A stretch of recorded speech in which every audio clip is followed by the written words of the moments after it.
எப்படி இந்த போதை பொருட்களை எப்படி நம்ம அறவே ஒதுக்கி வைக்கிறோமோ அதே மாதிரி இந்த சாதி மதத்தையும் ரொம்ப ஸ்ட்ரிக்டா தூரமா எவ்வளவுக்கு எவ்வளவு தூரமா அதை ஒதுக்கி வைக்கிறீங்களோ அவ்வளவுக்கு அவ்வளவு அதை தூரமா ஒதுக்கி வச்சிருங்க. அதுதான் எல்லாருக்குமே நல்லது. பெரிய ராமசாமி நாயக்கர் தான் பேர் வச்சு படம் வெளியிட்டாங்க. அது தெரியுமா தெரியாதா?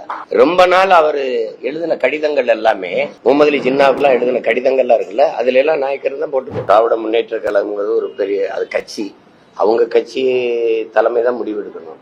இப்போ அண்ணன் அவருக்கு கொடுக்கணுங்கிறத அவங்க தான் விரும்பி இருக்கணும். முதல்ல இங்க பாருங்க, கமலண்ணன் இந்த ஒப்பந்தத்துல பேசி ஒரு முடிவு எடுத்திருப்பாங்க, நான் உங்களை ஆதரிக்கிறேன், எங்களுக்கு மாநிலங்களவை கொடுங்கன்ட்டு. அந்த மாதிரி ஒரு இது பேசப்பட்டிருக்கணும்ல. அண்ணனுக்கு அப்படி முதல்ல பேசி கொடுத்துட்டாங்க, ஒரு முறை இருந்துட்டாரு. இம்முறை தருவதா அவங்க வாக்கு கொடுத்தாங்களா என்னன்னு தெரியல.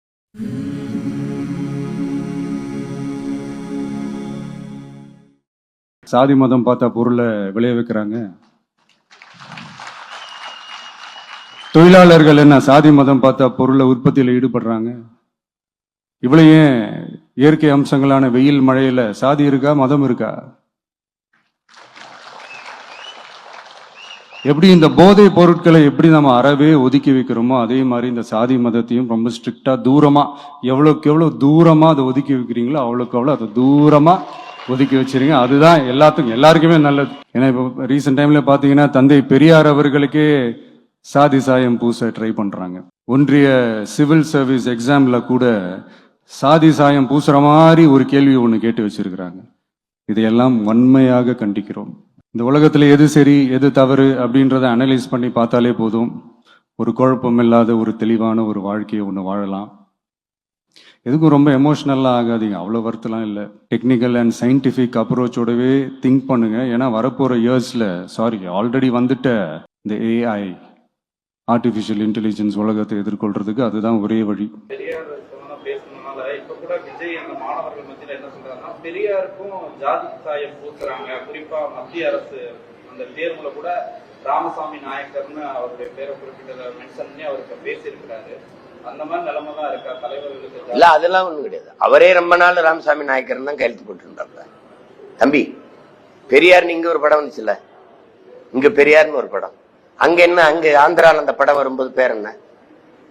என்னை பாருங்க, அதுக்கு பேர் என்ன சொல்லுங்க, நீங்க சொல்லுங்க.